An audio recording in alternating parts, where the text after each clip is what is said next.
Bonjour à tous, alors nous allons parler dans cette vidéo de priorité des opérations sur la base de cet exemple 1 plus 2 fois 3 que je vous demande de calculer. Alors peut-être pensez-vous, comme il serait éventuellement naturel de le faire, qu'il s'agit de commencer de gauche à droite, en commençant par un plus 2 qui nous donne 3, multiplié par 3 qui nous donnerait 9. Alors je vais prendre ma calculatrice scientifique, je vous invite à faire la même chose, pour taper ce calcul 1 plus 2 fois 3.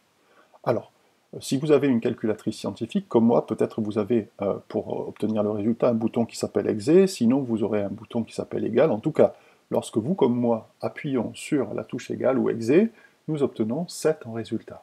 Ah, 7 et non pas 9. Alors pourquoi 7?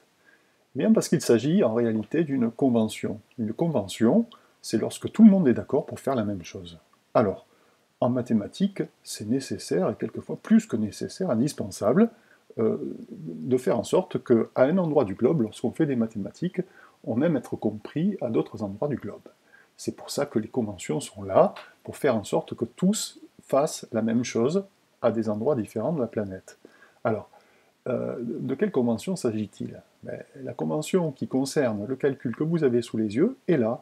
Pour calculer une expression sans parenthèse, on commence par effectuer les multiplications et divisions de gauche à droite, et on effectue ensuite les additions et soustractions de gauche à droite. Eh bien, cette convention-là, votre calculatrice scientifique, j'insiste, scientifique, lorsqu'elle est scientifique, eh bien, connaît cette convention, et donc, lorsque j'ai tapé un plus 2 fois 3 sur ma calculatrice, la machine a commencé par calculer 2 fois 3, et c'est ce que vous devrez faire, même lorsque vous n'aurez pas de calculatrice.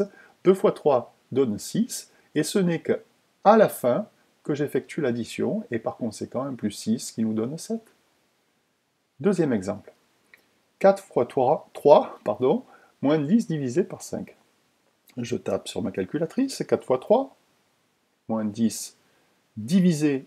Alors vous observez peut-être que ma machine écrit une barre de fraction, peut-être ce ne sera pas le cas de la vôtre, mais de toute façon, lorsque vous appuyez sur Exe ou égal, vous obtenez 10 en résultat comme moi. Alors pourquoi 10?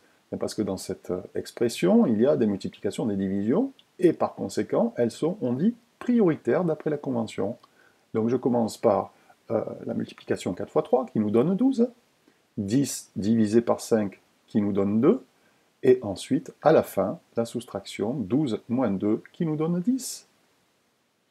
Troisième exemple. Alors je tape 10 moins 2 fois 3, plus 2, moins 5, j'appuie sur Exe, et le résultat est 1. Alors dans cette expression-là, il y a une multiplication, elle est donc prioritaire. 2 fois 3 nous donne 6, et puisque il y a maintenant, après avoir fait cette multiplication, que des soustractions des additions, j'effectue, comme me dit la convention, les calculs de gauche à droite. Par conséquent, 10 moins 6 en premier, qui nous donne 4. Ensuite, le résultat de 10 moins 2 fois 3, c'est-à-dire 4, j'y ajoute 2, ce qui nous donne 6. Et ensuite, bien sûr, la dernière soustraction, 6 moins 5, qui nous donne 1.